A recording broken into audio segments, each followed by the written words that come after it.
우리가 앞 시간에는 9장 31절에 온 유대교회, 갈릴리 교회가 어떻게 세워졌는가라고 하는 측면을 살펴봤고, 교회가 세워지면 그 교회가 누려야 될 4가지 요소를 살펴봤어요.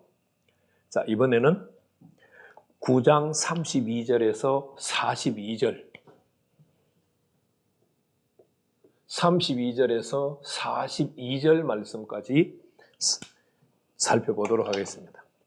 이거는 길이는 길지만 짧게 생각할 수 있어요.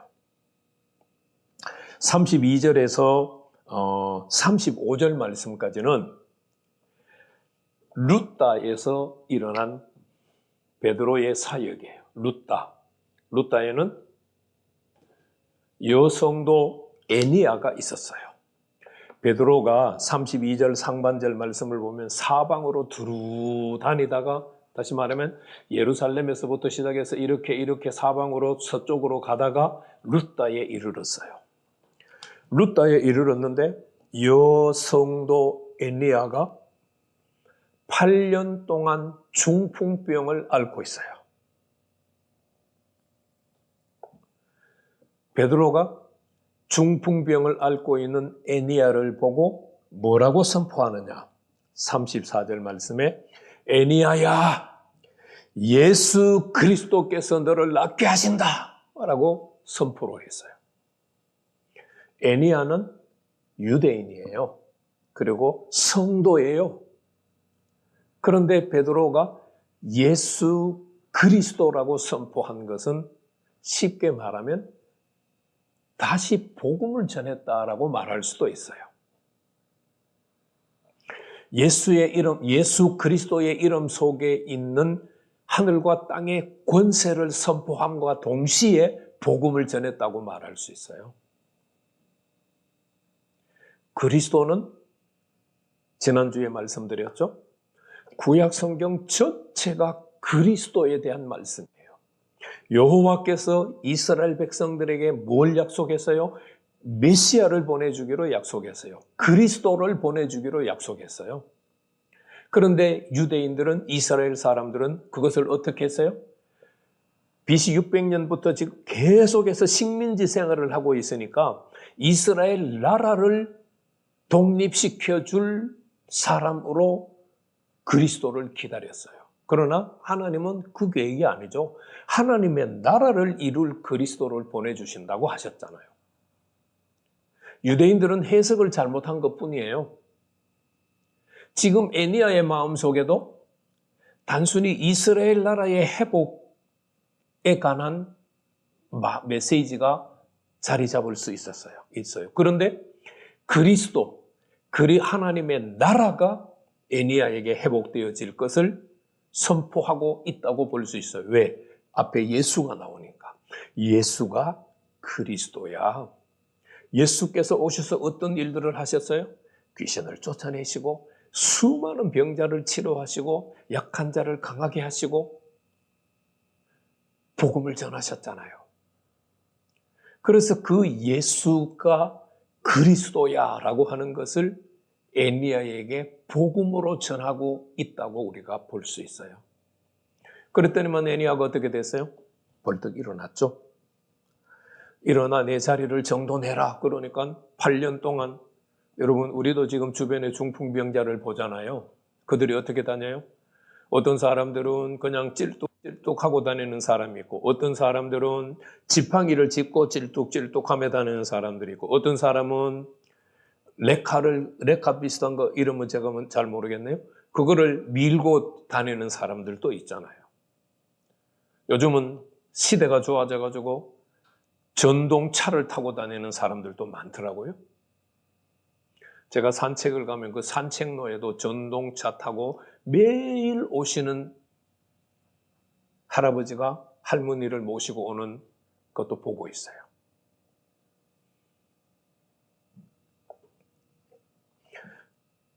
에니아가 중풍병으로 8년 동안 앓았다가 예수 그리스도께서 너에게 너를 낫게 하신다라고 하는 말을 듣고는 에니아가 일어났어요. 그러자 이 룻다라고 하는 동네의 사람들이 8년 동안 애니야가 중풍병으로 살아온 걸 알잖아요. 그런데 베드로라고 하는 사도가 와가지고 애니야가 나은 것을 보고 35절에 많은 사람들이 주께로 돌아왔어요. 그래서 룻다는 흩어진 사람들이 교회를 세웠다가 원래 살고 있던 사람들도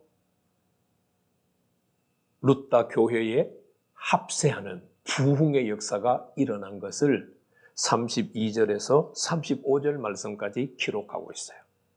그리고 36절은 이번에는 이제 욥바의 이야기예요. 욥바에는 누가 있었느냐? 여제자 다비다가 있었어요. 다비다는 아람어 이름이에요. 아람식 이름이에요. 그런데 번역하면은 도루가라, 헬라식 이름이에요. 여제자 다비다가 있었어요. 다비다가 갑자기 병이 들어서 죽었어요.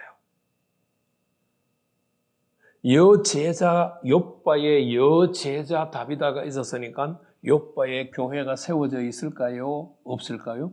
당연히 교회가 세워져 있죠. 거기에 속해 있는 여성도들이 다비다가 죽자 어떻게 했어요? 다비다의 시체를 씻어가지고 다락에다가 쫙 하고 모셨어요.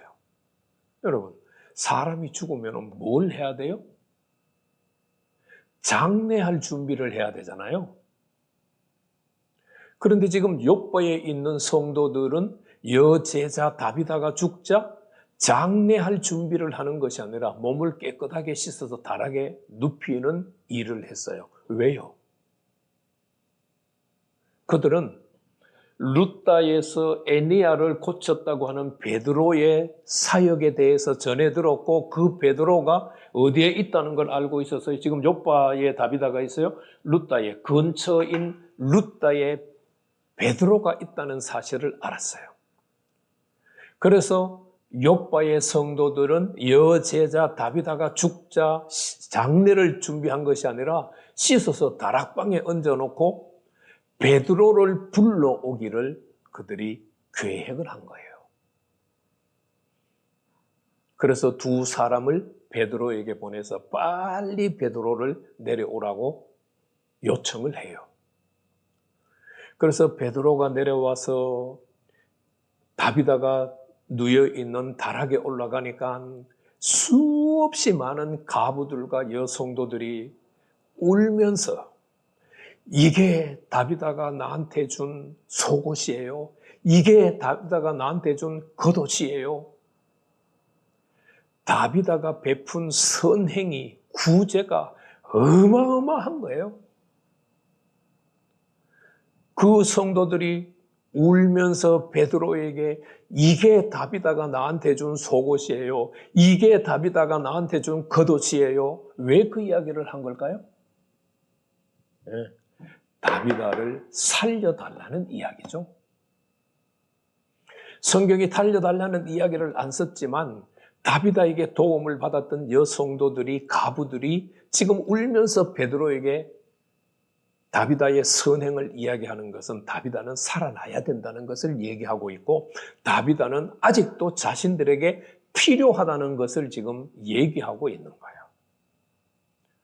베드로가 그 이야기를 듣고 39절, 40절 말씀을 보면 기도하고 난 다음에 돌이켰으니까 시신을 돌이켜 앉아서 베드로가 기도를 했어요. 무릎을 꿇고 기도를 했어요. 무슨 기도했겠어요? 바로 앞에서 과부들과 여성도들이 했던 말을 베드로가 하나님 앞에 올려드리지 않았을까요? 하나님, 다비다가 이 가부들과 다비다가 이 여성도들에게 속옷을 지어줬대요. 겉옷을 지어줬대요. 그들에게는 아직도 다비다가 필요해요. 그들이 지금 필요하다고 울부짖으면서 저한테 얘기하고 있어요. 하나님께서 다비다를 살려주세요. 그 기도했겠죠. 그리고는 돌아 앉았어요. 그리고는 다비다에게 뭐라고 얘기했어요? 일어나라, 다비다야, 일어나라. 중풍병자인 애니야를 치료할 때는 예수 그리스도께서 너를 낫게 하신다라고 했는데, 여제자 죽은 다비다를 살리실 때는 그냥 일어나라. 애니야에게는 복음을 전파했지만 여제자 다비다에게는 복음 전파가 필요하지 않았기 때문에 예수 그리스도의 이름을 사용하지 않아요. 그냥 일어나라 하고 선포를 해요. 그러자 다비다가 일어나 앉았어요. 그리고 가부들하고 다 내보냈던 사람들을 다시 들어오게 해서 다비다와 만나게 해줬어요. 이 소문이 어떻게 됐어요? 욥바 전역에 퍼져나갔어요. 그래서 오늘 42절 말씀을 보면 온 욥바 사람이 알고 많은 사람이 주를 믿더라. 단순히 죽은 다비다가 살아난 것이 중요한 것이 아니라 죽었다가 살아난 다비다를 통하여서 표적과 기사가 일어난 것을 통하여서 주의 복음이 믿는 자가 부흥의 역사가 일어났더라. 이것이 중요한 거예요. 그래서 룻다와 욥바의 교회가 더 확장되고 부흥하는 역사가 일어났어요. 이게 오늘 베드로의 사역을 통해서 일어난 일이에요. 베드로는 사울의 박해가 있을 때 예루살렘에 남았잖아요. 그리고는 지죽은 듯이 숨어서 지냈어요.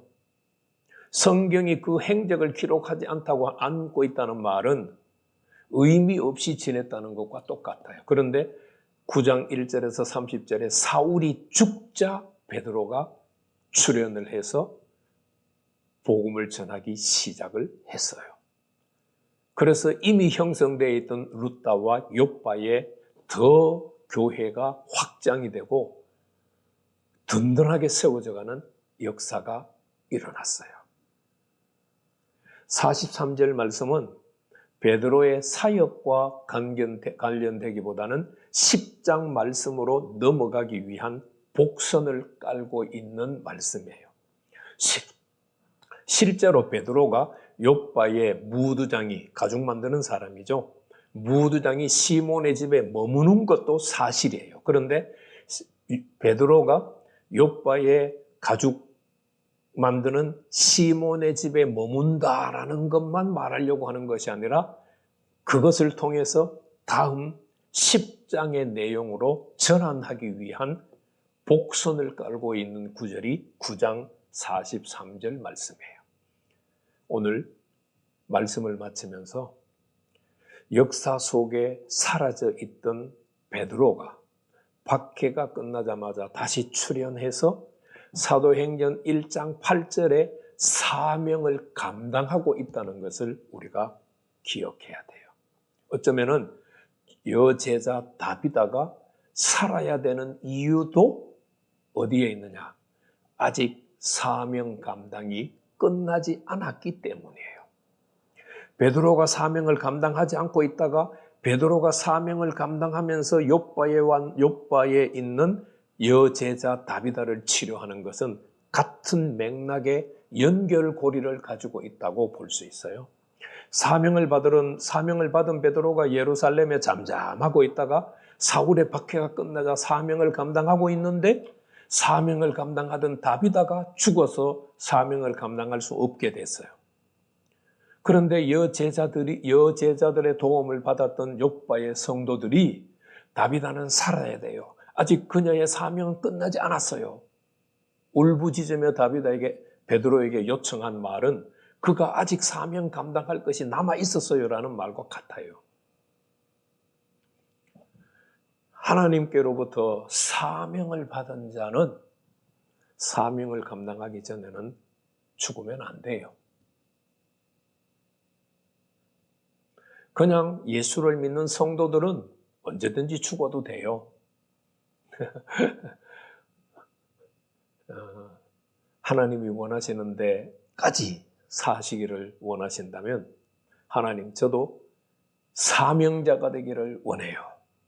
사도행전에서는 사명자는 제자들 가운데 선택을 받아야 돼요. 사도로 세움을 받아야 돼요. 그리고 성령을 받고 성령을 받는 것으로 끝나는 것이 아니라 권능을 받아야 돼요. 그래야 사명을 감당할 수 있어요. 사명자가 되기를 사모하시고 성령을 받고 권능을 받아서 사명자로서의 삶을 살아갈 수 있기를 축복합니다.